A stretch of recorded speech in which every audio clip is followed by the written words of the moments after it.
Salat Hari Raya Idul Adha. Bersyukur kita kepada Allah Subhanahu wa Ta'ala atas segala limpahan rahmat, taufik dan hidayahnya, sehingga di pagi hari ini kita melaksanakan salat Idul Adha berjamaah. Salawat serta salam semoga tetap terlimpahkan kepada junjungan kita Nabi Agung Muhammad sallallahu alaihi wasallam beserta para keluarganya, para sahabatnya, para pengikutnya hingga akhir zaman. Hadirin kaum muslimin, jamaah salat Idul Adha. Allahu Akbar, Allahu Akbar, Allahu Akbar. La ilaha illallah, wallahu akbar. Allahu akbar, walillahil hamd. Allahu akbar, Allah yang maha besar. Tidak ada yang besar selain Allah Subhanahu wa Ta'ala. Tidak ada di muka bumi ini yang besar kecuali Allah.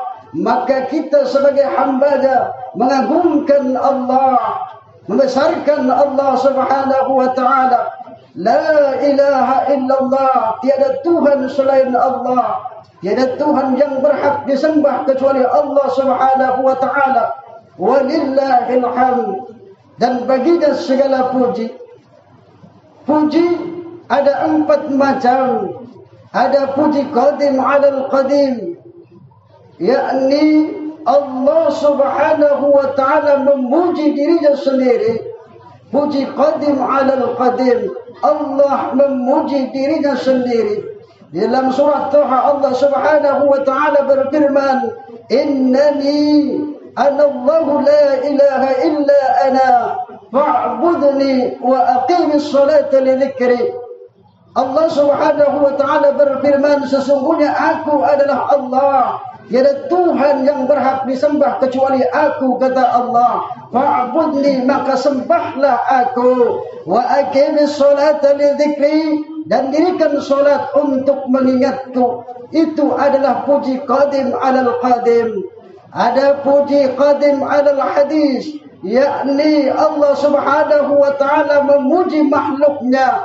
Allah Subhanahu wa Ta'ala berfirman dalam surah Al-Qalam, wa innaka la'ala khuluqin 'adzim, dan sesungguhnya engkau Muhammad mempunyai akhlak yang agung, mempunyai akhlak yang luhur. Ini adalah namanya puji qadim alal hadis, yakni Allah Subhanahu wa Ta'ala memuji hamba-Nya, memuji makhluknya. Wa innaka la'ala khuluqin 'adzim, sesungguhnya engkau Muhammad mempunyai akhlak yang luhur.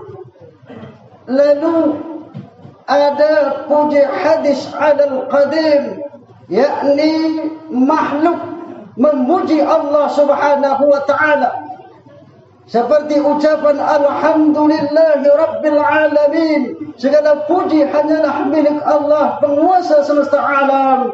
Itu adalah puji hadis alal qadim, yakni makhluk memuji sang penciptanya, makhluk memuji Allah Subhanahu wa Ta'ala, yakni puji hadis alal qadim.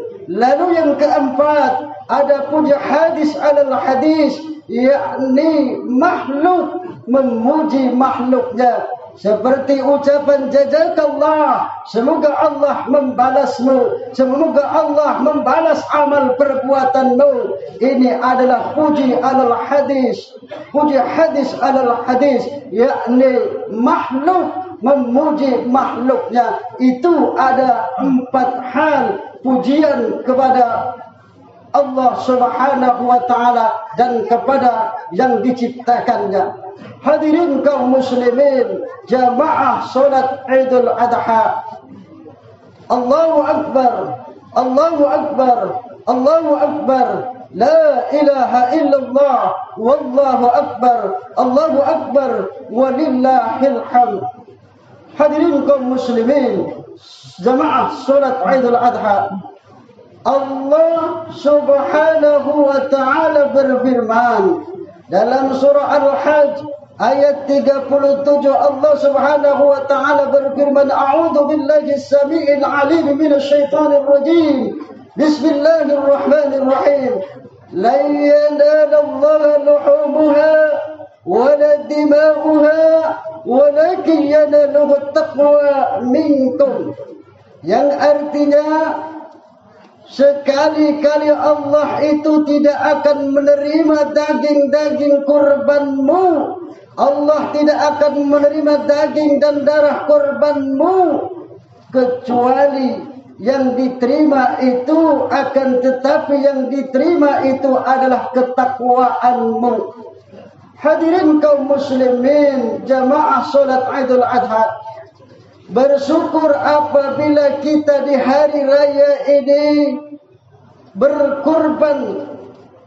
Bagi mereka orang-orang yang telah diluaskan rezekinya oleh Allah, bagi mereka orang-orang yang telah diberikan kekayaan oleh Allah Subhanahu wa taala, kemudian mempergunakan hartanya tersebut, yakni di bulan ini berkorban, menyembelih sapi ataupun domba ataupun kambing, maka itulah amalan yang utama dan paling utama di hari raya Idul Adha ini, di mana setiap tetesan darahnya akan mengampuni dosa-dosanya yang lalu.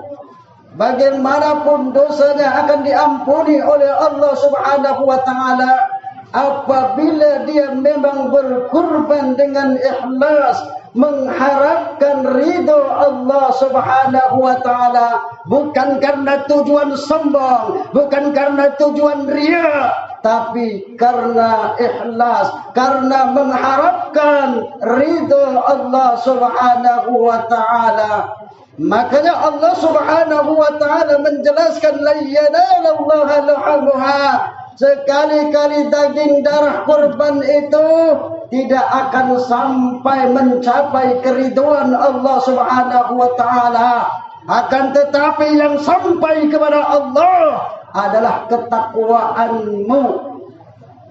Ketakwaan kepada Allah Subhanahu wa taala.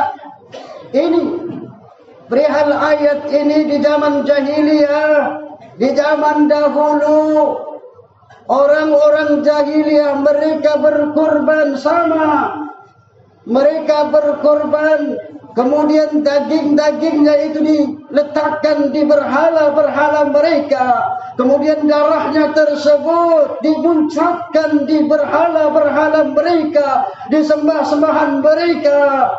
Makanya Allah Subhanahu wa taala menurunkan ayat ini, la yanalallaha luhumuha wala dima'uha walakin yanaluhu at-taqwa minkum. Bahwa daging dan darah korban itu tidak akan sampai, tidak akan bisa mencapai keridhaan Allah. Yang sampai itu adalah ketakwaan kepada Allah Subhanahu wa taala. Makanya kita bersyukur kepada Allah apabila kita diberikan harta kekayaan, kemudian dengan ikhlas, dengan mengharapkan ridha Allah Subhanahu wa taala di bulan ini, di bulan Zulhijjah ini, di hari raya Idul Adha ini, kita berkorban hanya untuk mencari keridhaan Allah, bukan karena kesombongan, bukan karena riya, ingin dilihat oleh orang lain bahwa kita mampu. Karena yang dilihat oleh Allah bukan bentuk dan hartamu. Innallaha la yanzuru suwarikum. Sesungguhnya kata Nabi, Allah itu tidak melihat. Allah tidak melihat bentuk rupamu dan hartamu. Tetapi yang dilihat oleh Allah adalah hati dan perbuatanmu, kata Nabi. Itu yang dilihat oleh Allah.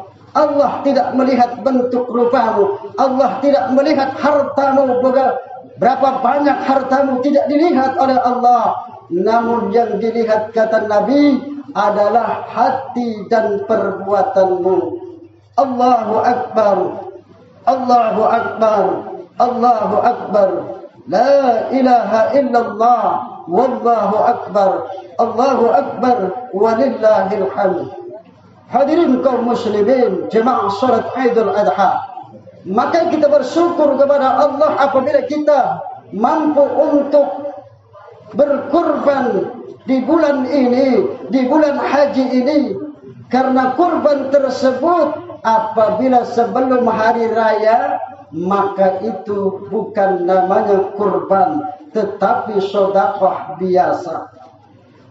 Kurban dilaksanakan setelah Idul Adha, setelah solat berjamaah, setelah solat dilaksanakan, kemudian diadakan kurban, penyembelihan kurban. Maka orang-orang yang berkorban hendaklah menyaksikan sembelihan tersebut. Apabila dia mampu, yang terbaik itu adalah dia menyembelihnya sendiri. Tetapi apabila dia tidak mampu, dia dapat menyuruh orang lain. Karena apapun sedekah tersebut, mereka yang sudah berniat karena Allah itu akan diterima, walaupun belum sampai kepada peminta-mintanya. Maka dengan niat yang ikhlas, dengan mencari keridhaan Allah Subhanahu wa taala, maka beruntung bagi mereka orang-orang yang bisa melaksanakan berkorban di tahun ini. Dan insya Allah bagi mereka, bagi kita-kita yang belum mampu, insya Allah di tahun depan kita pun yang akan berkorban. Dan mudah-mudahan kita semua yang hadir di sini disehatkan keluarga kita, dimudahkan rezeki kita, dan dilapangkan rezeki kita, diampuni segala dosa-dosa kita. Dan mudah-mudahan baik itu orang yang sedang sakit disembuhkan oleh Allah Subhanahu wa taala, baik itu dari keluarga kita, baik itu handai taulan kita, saudara-saudara kita disembuhkan oleh Allah yang sedang sakit. Hadirin kaum muslimin, ini saja khutbah yang singkat, mudah-mudahan bermanfaat. Dan bagi mereka orang-orang yang berkorban, ada hadis Nabi, ala innal udhiyata minal a'malil munjiyah, tunji, bahwa orang-orang yang berkorban itu adalah amal penyelamat kelak di akhirat nanti. Bahwa berkorban itu adalah amal yang akan menyelamatkannya baik dari keburukan dunia maupun akhirat. Barakallahu li wa lakum bil Qur'anil 'azim wa nafa'ani wa iyyakum bima fihi minal ayati wa dzikril hakim wa taqabbala minni wa minkum tilawatahu innahu huwas samiul 'alim. Aqulu qali hadha wastaghfiru li wa lakum wa li sa'iril muslimina wal muslimat wal mu'minina wal mu'minat